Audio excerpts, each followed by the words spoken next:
Greetings, everyone, and welcome to the very first episode of Stuntin, where we shine a light on the Fimi artists that have signed on to our platform.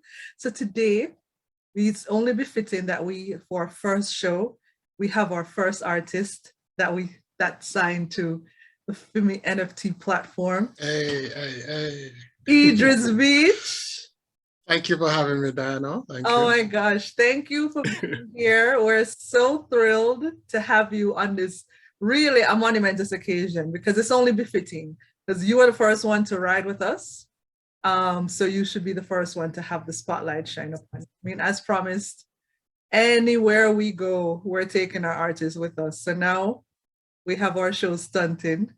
And for those who are watching, tell us about your journey as an artist. Like, what did baby Idris? So 420,000 years ago when I was a wee Idris. No, man, I guess I can't really pinpoint, but I guess a good place to start was, when I came back. So I originally studied computer science. So nothing to do with art at all. I was like the IT guy that would come in and fix your computer, whatever. When I moved back to Jamaica, I was interested in fashion. So I studied at Edna for 2 years, and then that kind of got the art thing going. Something in me made me move to Japan in 2009. I don't know what it was. And I lived there for like 11 years. And during that time, I wanted to, continue studying fashion. And so I went to school there, and it was at that time that the art thing kind of got going, where I started doing collage. And since then I've had solo exhibitions, group exhibitions in Tokyo and Jamaica. And most recently last year where I had a group exhibition for NFTs in Nigeria. I may be skipping some steps, maybe, but that's the summary. Yeah, well, we don't consider you new to the NFT space. You have been minting NFTs on other platforms. But as a Fimi artist, the things that you have on our platform is exclusive. So tell us about that journey into NFTs. Like, how do you go from being a digital collagist and then you started finding about this NFT thing and then you started minting, and what's that experience been like for you? I think all of last year when, the news started coming up about this artist sell that, I was kind of on the sidelines not knowing how to get into that space. And a friend of mine from Tokyo really liked my stuff. And so it's a friend of his in Sri Lanka that onboarded me into the NFT space. So basically he gave me the ETH to mint my first piece. He said, direct me to go to said platform and whatever. And they kind of helped me along the way. Yeah. Yeah. I think that's about it. Yeah. Okay.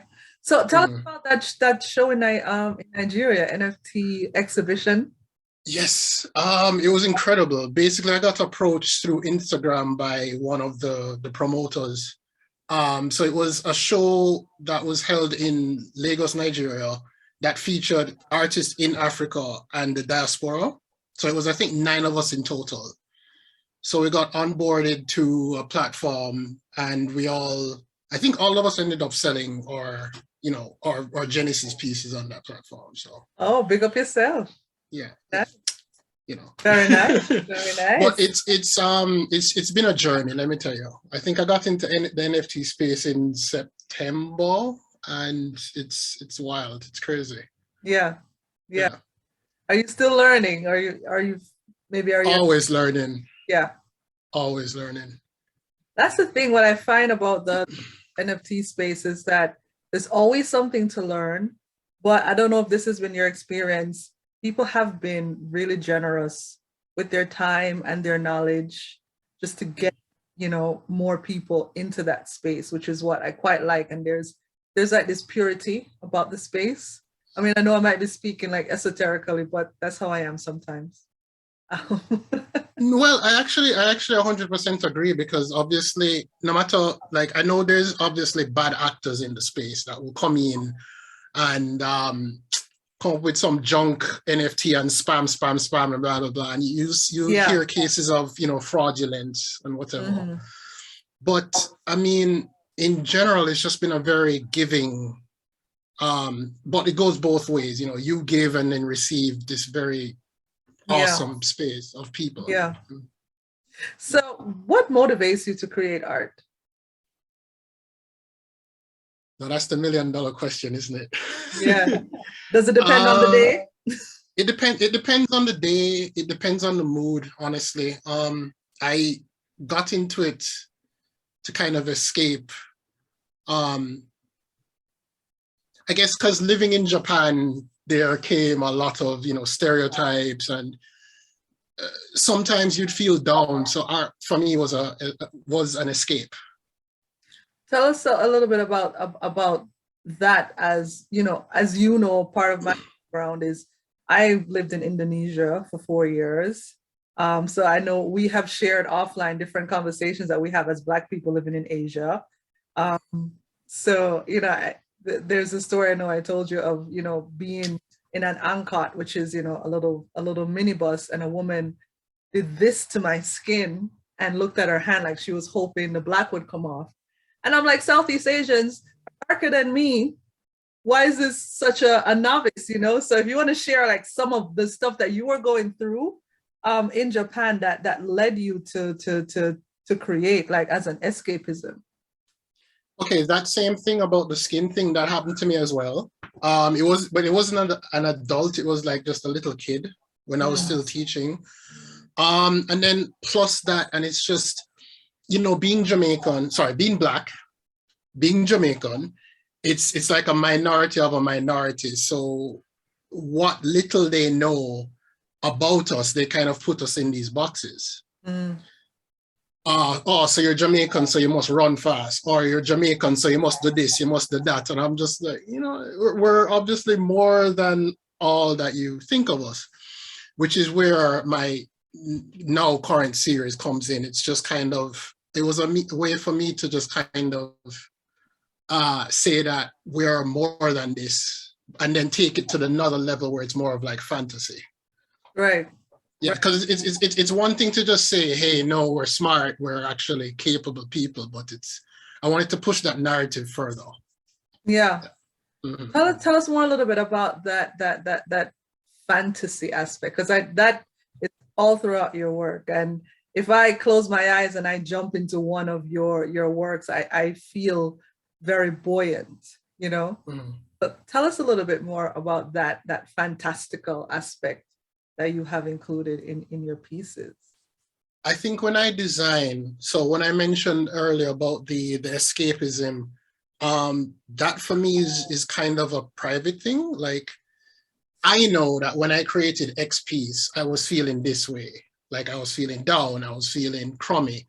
But I guess on the outside, or what I wanted to project was this kind of, like you said, buoyancy, this lightness. So all my pieces are trying to focus on a lot of color, a lot of cheerfulness, but deep down, it's like, I personally know that I felt this way, but I guess for other people, it's up to their interpretation. Of course. If that makes sense. Yeah, totally. Mm-hmm. Totally makes sense. Yeah. Where do you find inspiration? Is it external? It's everywhere. More an internal journey. It's more internal.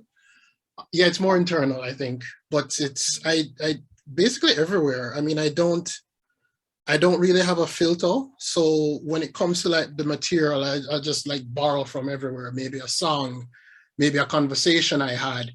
I put a lot of thought in the title of the pieces as well. Again, it's kind of, thank you. It's just kind of like my little open secret, these titles, Mm-hmm.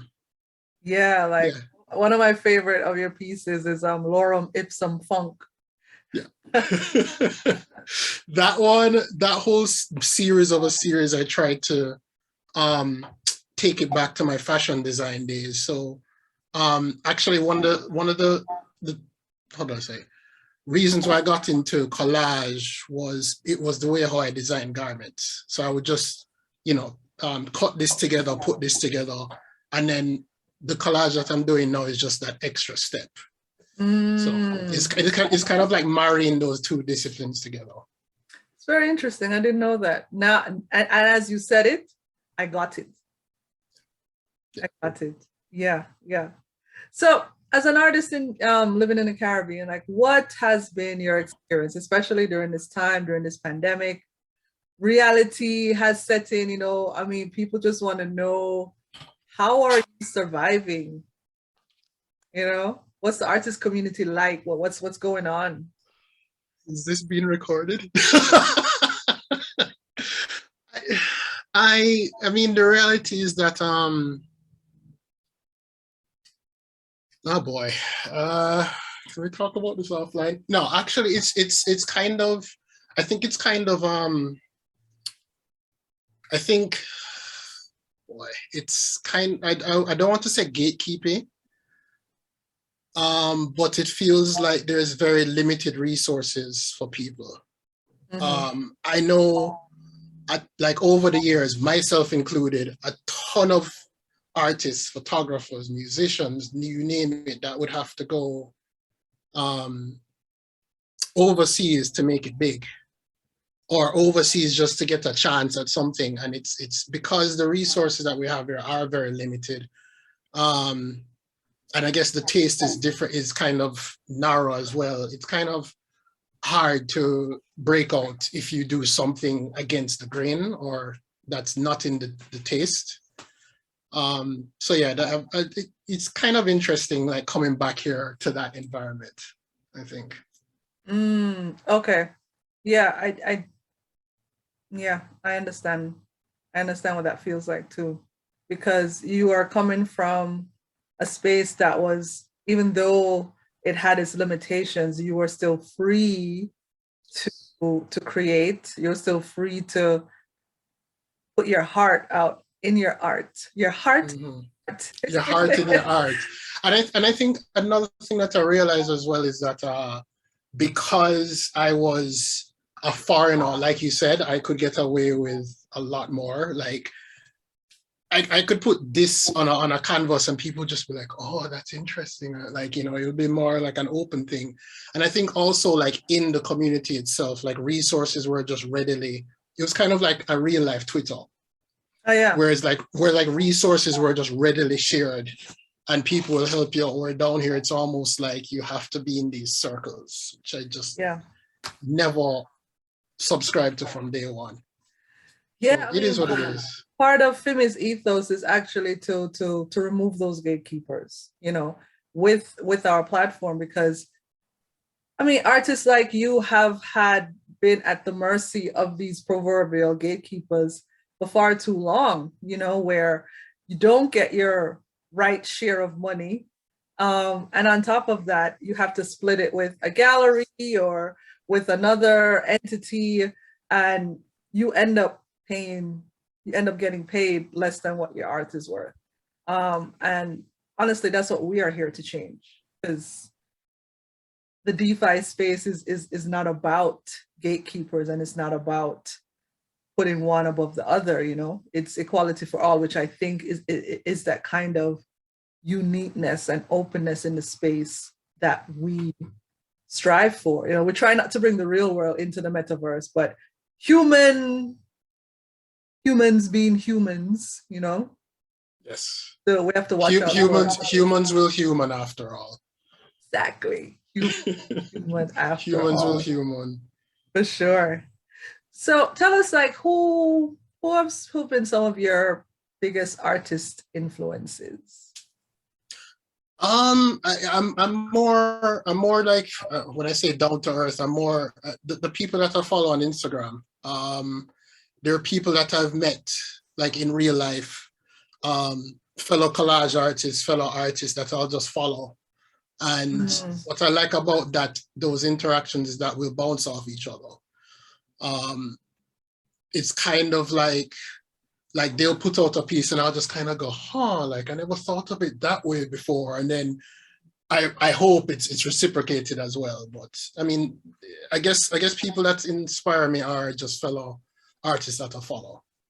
Awesome. That's what's up. So we're almost ending, coming to the end of this interview.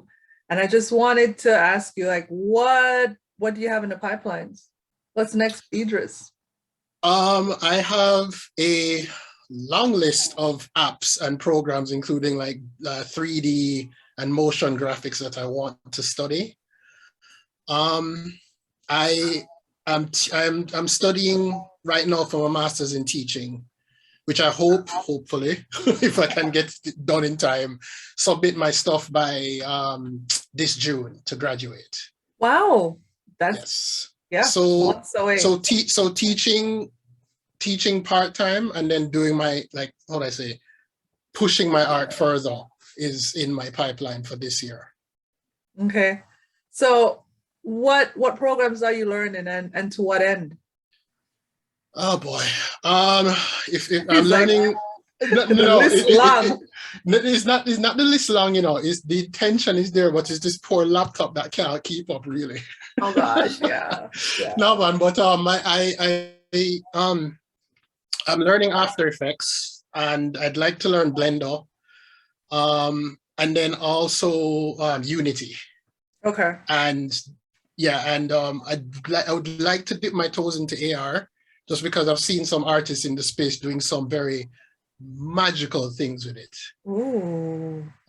So that's all in the pipeline. So I think my the enemy that I'll have is time. It's the enemy of it's the enemy of us all, basically. Yeah. Oh my God. Time is going to be not going to be my friend this year. Yeah, but you know, time can work with you too. Exactly. That's true. Yeah. Yeah. So that's me. Oh my gosh. Idris, thank you so much for joining us on Stuntin today. All right. Appreciate your time, which I know is limited. Thank you so much for having me, Diana. Oh my gosh. And looking forward to what's up for later on this year.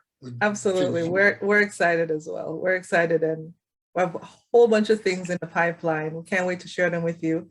Thank you everyone for tuning in. Until next time, this has been Stuntin. All right. Cool. Bye.